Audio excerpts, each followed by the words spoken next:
여러분, 2026년 시작과 함께 코스피가 288포인트를 돌파하며 역사적인 신고가를 경신했지만 지금처럼 모두가 샴페인을 터뜨릴 때 진짜 고수들은 조용히 비상구의 위치를 확인합니다. 최근 삼성전자가 34%, SK하이닉스가 42%, 그리고 현대차가 한 달 만에 70% 넘게 폭등하는 미친 장세를 보였지만 투자 세계에서 무조건적인 우상향이란 존재하지 않습니다. 우리가 마주한 2026년 달력에는 이미 법으로 정해진 날짜와 만기가 돌아오는 채권, 그리고 피할 수 없는 정치적 일정들이 위기의 빨간 펜으로 선명하게 그어져 있습니다.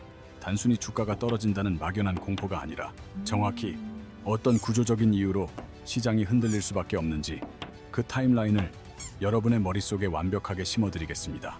이 시나리오를 아는 사람은 하락장이 와도 차분하게 우량주를 줍줍할 수 있지만 모르는 사람은 왜 떨어지는지도 모른 채 공포에 질려 소중한 자산을 손절하게 될 것입니다.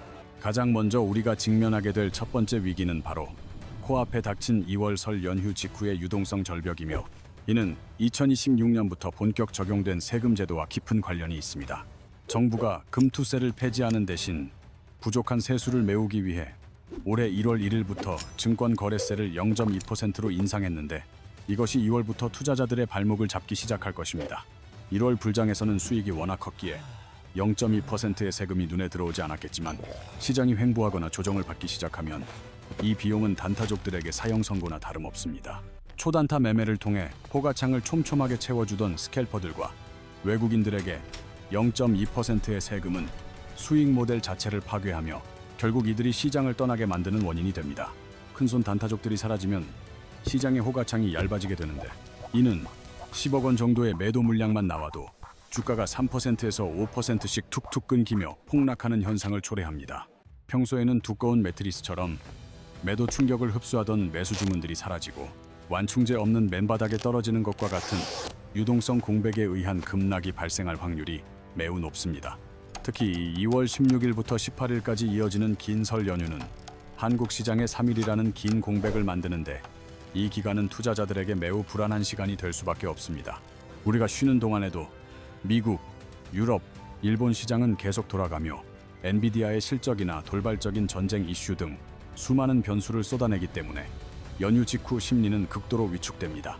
연휴가 끝난 2월 19일 목요일에 시장이 열리면 투자자들은 싸니까 사자는 마음보다는 일단 상황을 지켜보자는 관망 심리에 지배당하며 거래량은 더욱 메마르게 될 것입니다.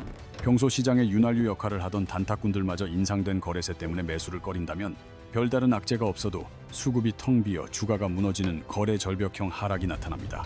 여기에 기름을 붓는 이벤트가 하나 더 있는데 바로 2월 27일로 예정된 MSCI 코리아 지수 정기 변경이며 이는 외국인 패시브 자금의 거대한 이동을 의미합니다. 2월 11일에 종목이 발표되고 27일에 실제 돈이 움직이는데 지수에서 제외되는 종목들은 아무 이유 없이 외국인들의 기계적인 매도 폭탄을 맞게 되어 있습니다.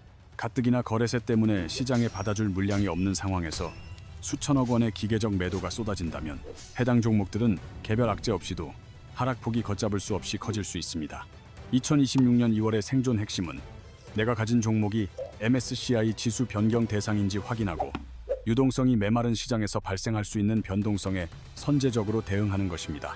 이제 우리는 2월의 단기적 쇼크를 넘어 1분기 내내 우리 시장을 짓누를 더 무겁고 거대한 위기인 회사채 만기 폭탄 시나리오를 심층적으로 분석해봐야 합니다. 이제 우리는 2월의 단기적인 소나기를 넘어 1분기 내내 시장을 무겁게 짓누를 거대한 위기인 회사채 만기 폭탄의 실체를 직시해야 합니다. 이 위기를 이해하려면 시계바늘을 2021년으로 돌려봐야 하는데 당시 우리 사회는 코로나 여파로 유동성이 넘쳐나던 제로금리의 시대였습니다. 올해 갚아야 할 전체 회사채 규모 중에서도 가장 위험한 약 32조 4천억 원이라는 어마어마한 뭉칫돈이 바로 지금 1분기에 집중되어 있습니다. 문제는 2021년 당시 0.5%에서 1% 수준의 헐값에 빌렸던 돈을 이제는 훨씬 높아진 고금리 상황에서 다시 빌려 갚아야 한다는 사실입니다. 기업들이 감당해야 할 절대적인 이자 부담이 과거보다 몇 배는 뛰어버린 구조가 되면서 자금 조달의 문턱은 그 어느 때보다 높아졌습니다. 보통 1분기에는 연초 효과로 자금이 풀리기 마련이지만 올해는 시장의 불안감이 커지면서 큰 손들조차 선뜻 지갑을 열지 않고 있습니다. 실제로 시장에서는 회사채와 국고채 사이의 금리 차이인 크레딧 스프레드가 확대되며 기업들의 신용 위험이 고조되고 있다는 시그널을 보내고 있습니다.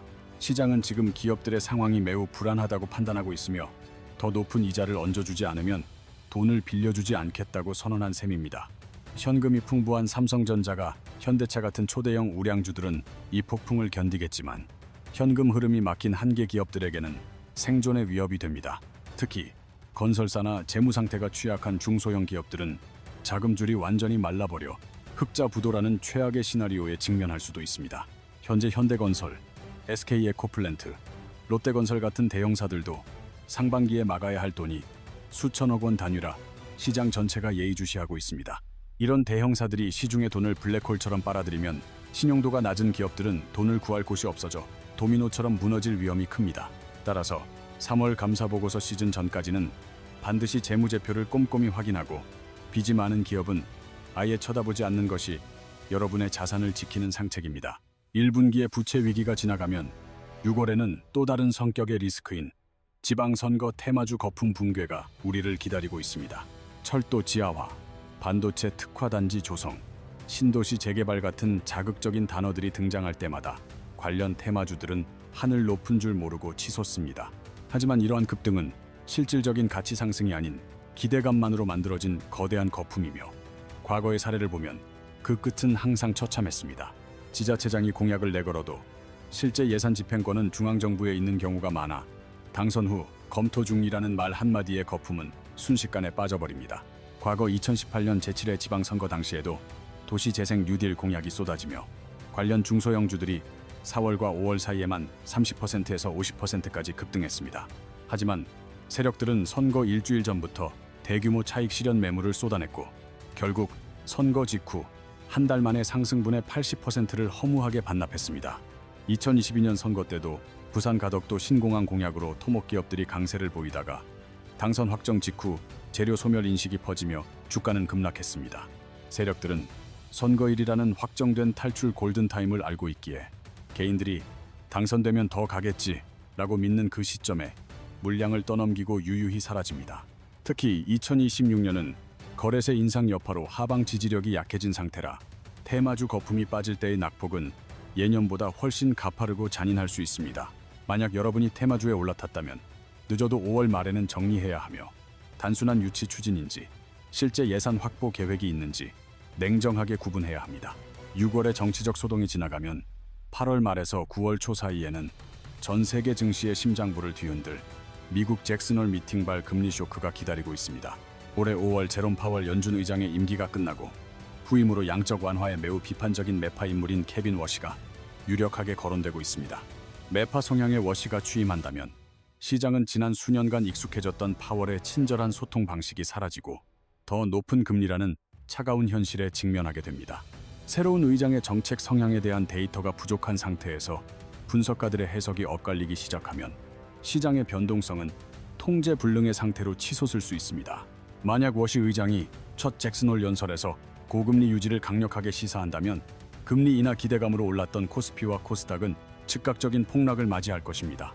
이는 곧바로 원화 가치 하락과 환율 급등으로 이어지며 환차손을 우려한 외국인들이 우리 시장에서 썰물처럼 빠져나가는 트리거가 될 확률이 높습니다.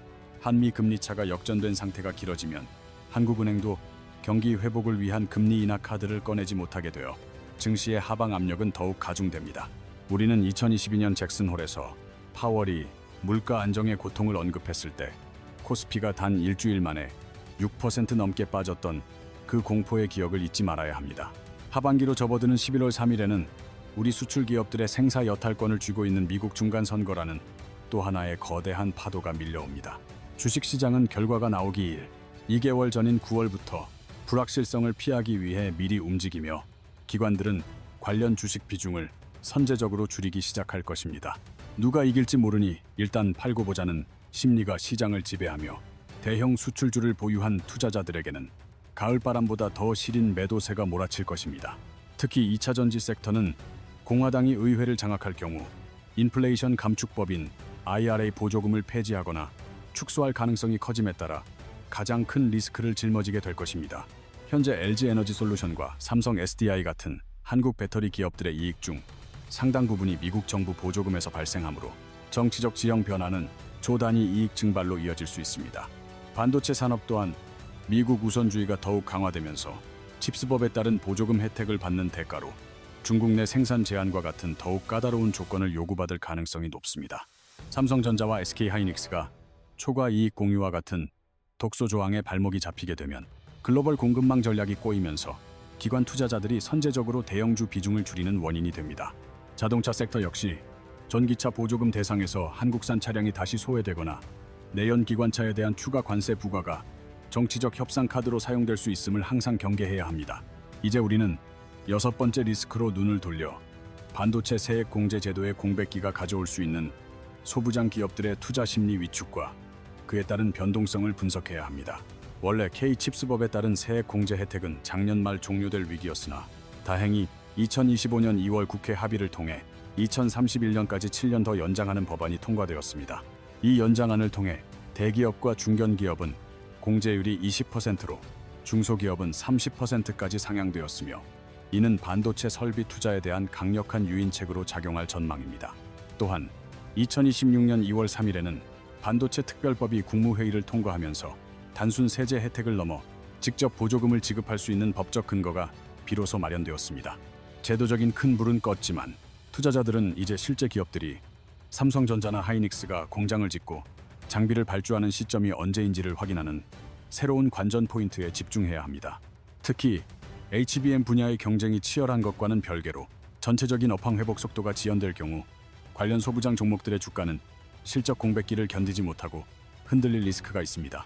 따라서 반도체 소부장 투자를 계획하신다면 단순히 법안 통과 뉴스에 환호할 것이 아니라 실제 공급 계약 체결 공시가 늘어나는지를 데이터로 꼼꼼히 확인하는 것이 필수적입니다. 또 하나의 숨겨진 리스크는 기업들의 해외 투자 비중 확대인데 K-칩스법은 국내 투자에만 혜택을 주지만 정작 우리 기업들은 미국 투자를 늘려야 하는 압박을 받고 있습니다. 삼성전자가 미국 테일러시에 짓는 공장 비중이 커질수록 국내 소부장 기업들이 누릴 수 있는 실질적인 수혜 규모는 상대적으로 줄어들 수밖에 없다는 점을 기억해야 합니다. 미국이나 일본처럼 현금을 즉시 꽂아주는 강력한 보조금 정치가 이루어지지 않는다면 한국 증시의 반도체 섹터는 글로벌 자금 유입 속도에서 뒤처질 가능성도 배제할 수 없습니다. 임상 결과가 시장의 높은 기대치에 조금이라도 미치지 못할 경우 하한가에 준하는 충격이 올 수 있으므로 결과 발표일 2주 전에 수익을 실현하는 전략이 현명합니다. 반도체 섹터의 향방을 결정지을 핵심 열쇠는 개별 컨퍼런스보다 엔비디아의 실적 발표와 그들이 제시할 향후 가이던스에 달려 있습니다. 특히 3월에 예정된 엔비디아 GTC에서는 차세대 GPU 로드맵이 공개되며 HBM 채택 규모에 따라 관련 기업들의 희비가 엇갈릴 것입니다. SK하이닉스와 한미반도체 같은 기업들은 엔비디아의 입동선 하나하나에 주가가 민감하게 반응하며 섹터 전체의 변동성을 키울 수 있습니다. 만약 엔비디아의 실적이 좋더라도 향후 가이던스가 시장 예상치를 하회한다면 정점을 지났다는 피크아웃 공포가 반도체 전반을 덮칠 것입니다. 지금까지 우리는 2026년에 예정된 굵직한 하락 시나리오들을 짚어봤는데 이 모든 내용을 듣고 주식을 다 팔아야 하는지 고민이 깊어지실 겁니다. 하지만 제 조언은 시장을 떠나라는 것이 아니라 비가 올 것을 미리 안다면 우산을 챙겨서 밖으로 나갈 준비를 하라는 뜻입니다. 위기를 기회로 바꾸는 첫 번째 전략은 바로 타이밍의 역발상을 이용해 남들이 보지 못하는 수익 구간을 선점하는 것입니다.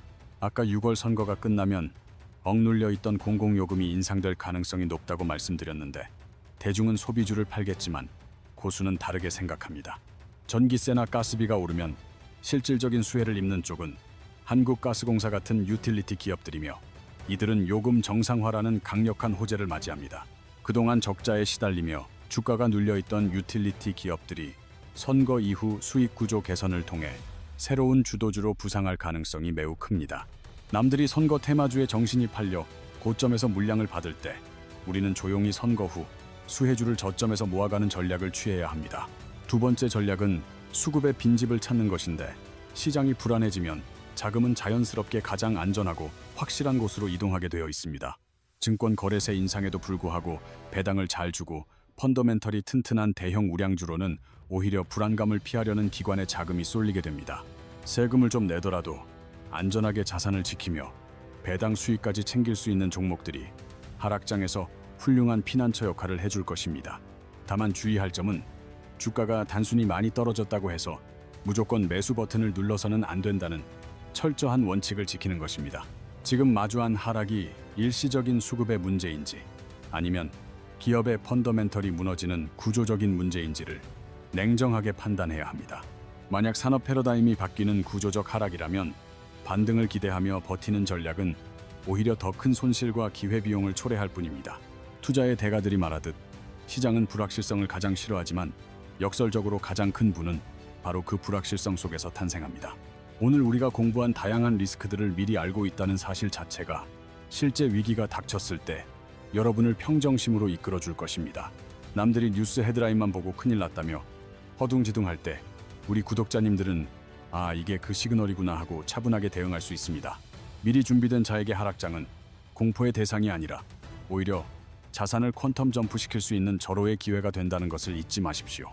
2026년 한 해 동안 벌어질 이 모든 복잡한 상황들을 저 경제 사냥꾼이 여러분의 맨 앞에서 계속 주시하며 실질적인 정보를 포착해드리겠습니다.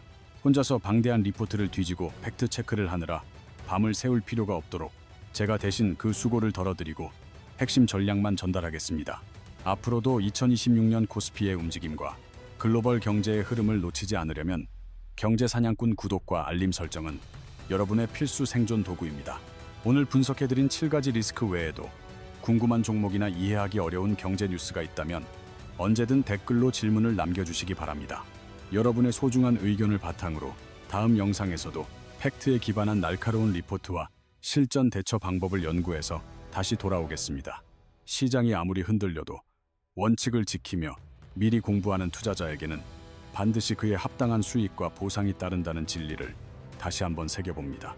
우리가 오늘 함께 나눈 정보들이 여러분의 소중한 계좌를 지키는 든든한 방패가 되고 나아가 수익을 창출하는 날카로운 무기가 되기를 진심으로 바랍니다. 2026년은 그 어느 때보다 변동성이 크겠지만 우리 구독자님들과 함께라면 그 어떤 거친 하락장의 파도도 충분히 헤쳐나갈 수 있다고 믿습니다. 이 영상이 여러분의 투자 여정에 실질적인 도움이 되었다면 좋아요 버튼 한 번씩 시원하게 눌러주시는 것이 저에게는 영상을 만드는 큰 힘이 됩니다. 경제 사냥꾼은 단순히 정보를 전달하는 것을 넘어 여러분이 진정한 경제적 자유의 길로 나아갈 수 있도록 끝까지 함께하는 든든한 동반자가 되겠습니다. 자, 이제 다시 한번 오늘 배운 2026년의 타임라인을 복귀하며 여러분만의 대응 시나리오를 정교하게 다듬어보는 시간을 가져보시길 권합니다. 위기 속에 숨겨진 부의 기회를 포착하는 감각을 키우는 것, 그것이 바로 경제 사냥꾼이 구독자님들과 추구하는 진정한 투자의 가치입니다.